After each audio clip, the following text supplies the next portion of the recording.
ভীষণ রৌদ্রের তাপ, আর যে আমার প্রাণে সহ্য হচ্ছে না। জল পিপাসায় আমার বুকটা ফেটে যাচ্ছে। ও ঠাকুর, এখন আমি কি করব? ওই তো সামনে দেখা যাচ্ছে একটি বাড়ি। ওই বাড়ি থেকে আমি আমার জল পিপাসা নিবারণ করব।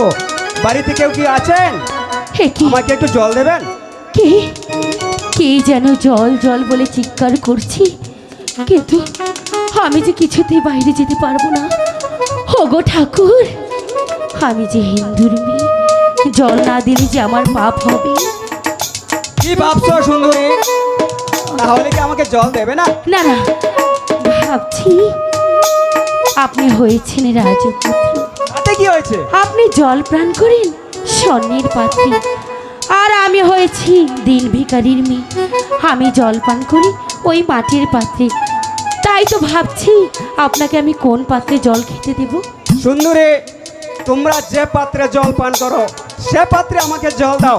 তৃষ্ণায় আমার বুকটা ফেটে যাচ্ছে, আর যে আমার প্রাণী সহ্য হচ্ছে না। সুন্দরী, ঠিক আছে, আপনি এখানে দাঁড়ান, আমি এক্ষুনি গিয়ে জল নিয়ে আসি।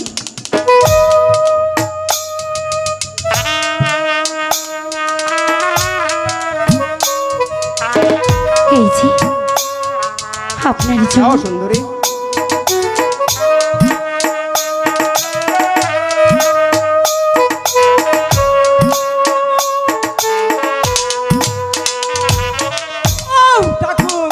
জল কেন পড়ে গেল ঠাকুর?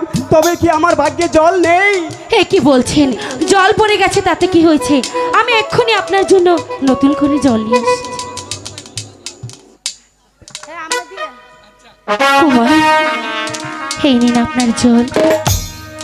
না সুন্দরী, আজ আমি তোমার হস্তে জল পান করবো না। কুমার, আরেকদিন এসে তোমার হস্তে জল পান করবো।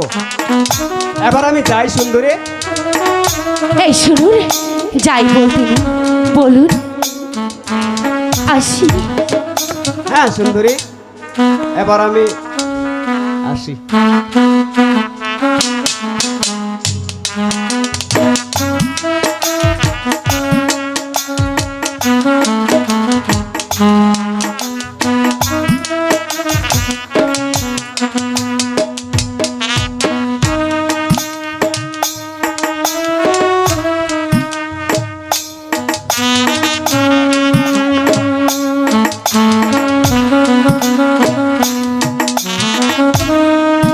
কতক্ষণ হলো এখানে বাবার জন্য বসে আছি, আমার যে কিছুই ভালো লাগছে না।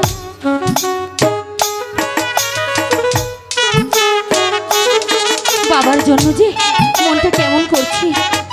ঠিক আছে, আমি গিয়ে দেখে আসি বাবা কেন এত দেরি করছে।